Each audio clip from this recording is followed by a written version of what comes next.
Hey there. I wanted to do a video about how I got started with the fountain pen hobby and the journey it's taken me on over the last 9 months. So, as a lot of things do in life, they come from one of your parents. And for me, it was talking with my dad, and he's a really big fountain pen enthusiast and has been for a very long time. And it's like he's just it's a hobby that he's had in his life for a long time, and he really enjoys it. And he uses it for his everyday writing. He writes letters to the pen pals, and he loves restoring pens and smoothing them and tuning the nibs and all sorts of things. And he's really been into it for a very long time. And I didn't understand it at all. And then a few years ago, not sure exactly how long, my brother Mark got into it as well, and then last year, my wife April also got into it. So suddenly, there were three of the most important people in my life were sharing this hobby and talking about it, and I was feeling a little left out. And I said to Dad over Thanksgiving last year, so this was November 2024. Um, do you have a fountain pen I could borrow or try or use or have if there's something that you don't really care to keep, that I could try out and see if it's something that I'm interested in. And sure enough, he had one. He had plenty, but he gave me one specifically. And I'll take you through that. And from there, uh, the hobby blossomed and grew for me, and just kind of really exploded. And so what I'll do is I'll take you through that first pen and show that to you real quick.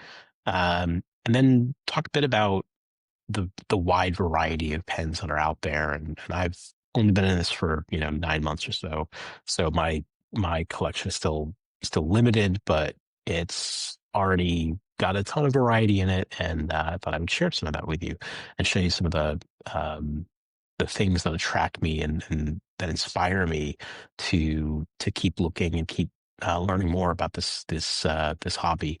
Um, and so let me without further ado, I'll switch over to the other camera. There we go. First, I'll introduce you to my two little pen holder friends, the two crabs, Silver and Mango.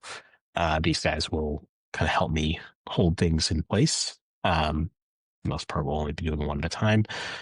So the first pen that my dad gave me was this Nemesine Knox Plato. So Nemesine is, if you saw my video about the Birmingham Pen Company inks recently, it's the same brothers who did the Birmingham Pen Company as well as the Nemesine brand.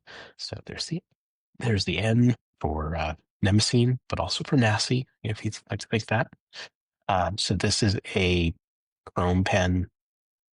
It's really sturdy. It's got a stub nib that Dad really likes. Not really my style when it comes to nibs. It's a little too wide of a line for me. But this was a great thing to get started with because I can't really damage this. Like, I'm not going to do anything wrong. It's all metal. It's tough. It's sturdy. Um, and it was a great thing to get started with because I never would have found this online anywhere. Um, and the company's actually out of business now, so I definitely wouldn't have found it.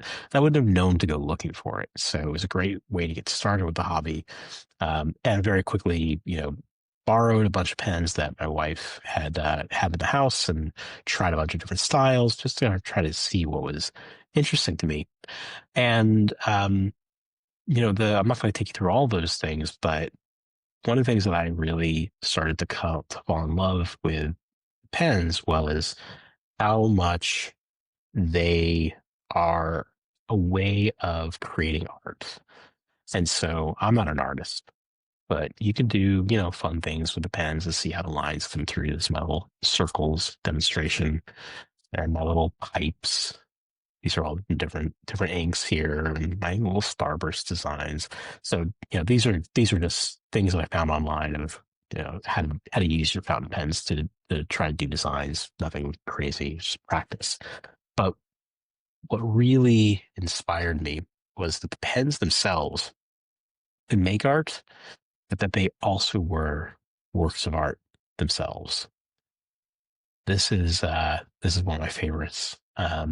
This was the one I treated myself to when I got a bonus at work this year. Um, Leonardo Mendozero Grande 2.0 Thalia Eveline. It's gorgeous. I mean, I'm getting a little bit of glare from the light here.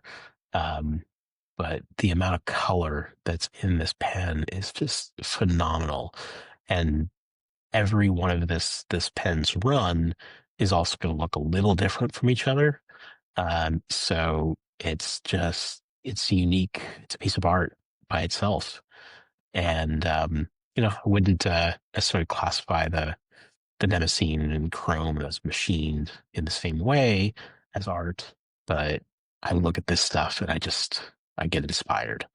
And so they're writing utensils, they're pieces of art that make other art, whether that's drawing or more specifically writing more commonly. So that's kind of kind of where it started and where it went next. Well, not next immediately, but that's kind of the elevation of the hobby for me. But I want to take you through, just some of the variety that you get in pens. So let's see if those crabs in the right place. Get situated. So pen can be cheap or it can be not so cheap. It can be, let's see how I can do this seamlessly. It can be vintage and it can be modern. It can be, oh boy, it can be very large or very small.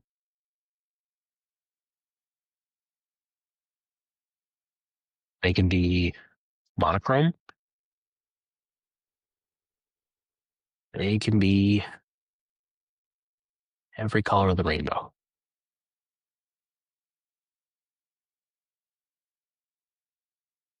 They can have a twist cap.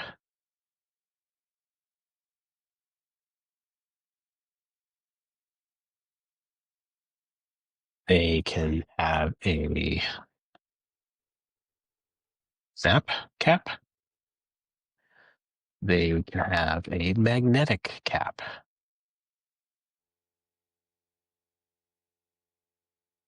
They can have no cap at all.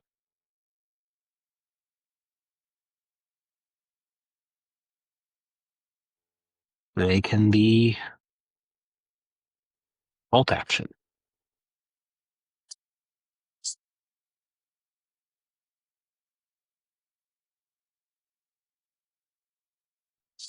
They can be clear demonstrators so you can see the ink inside. They can have little portal windows so you can see the ink through there. These are both empty, obviously, but you can see through down the mango down there a little bit. Not quite. Okay. They can be made of different materials. They can be made from stainless steel or aluminum.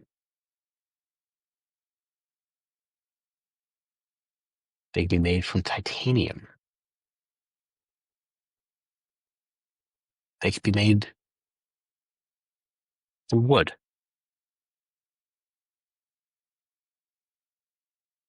The most common one in my collection are resins.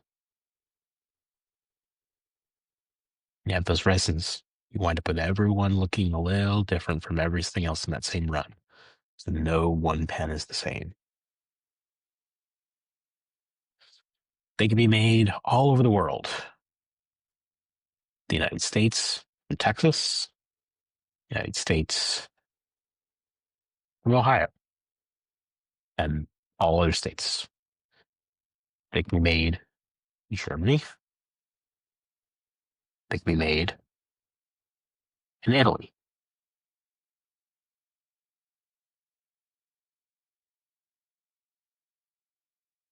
They can be made in Turkey.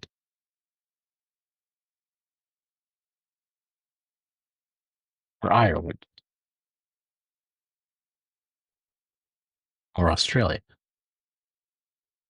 The sparkles on that one.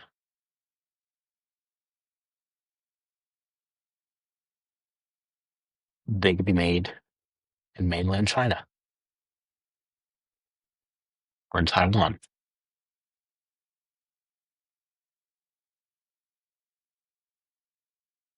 They can be made in Japan.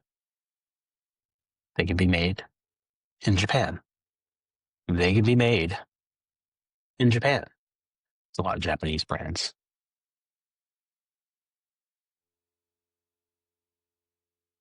They can be the first pen that you bought secondhand. They can be the first pen that you replace the nib to match your personal preferences after you got it secondhand from your wife. Be the first pen that you replaced the feed to get the desired ink flow that you wanted in your writing style. Mhm. Yeah. It could be the first one that you had to replace the converter because you broke the converter while you were cleaning it.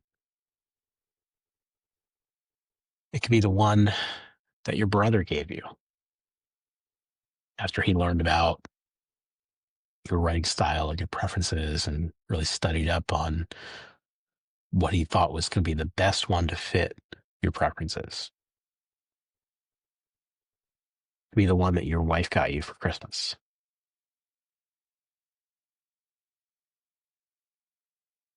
And going back to the beginning, it can be the one your dad gave you that got it all started.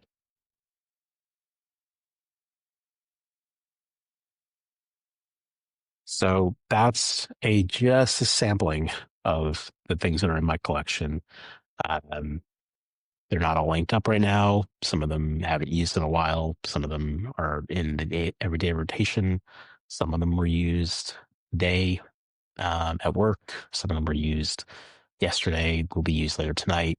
Um, they are the collection I'm building. The collection that has grown quite a bit in a short amount of time, has cost kind of a fortune, to be honest. And but it's one that I enjoy every single piece in the collection, and each one is there for a reason, and that I enjoy using.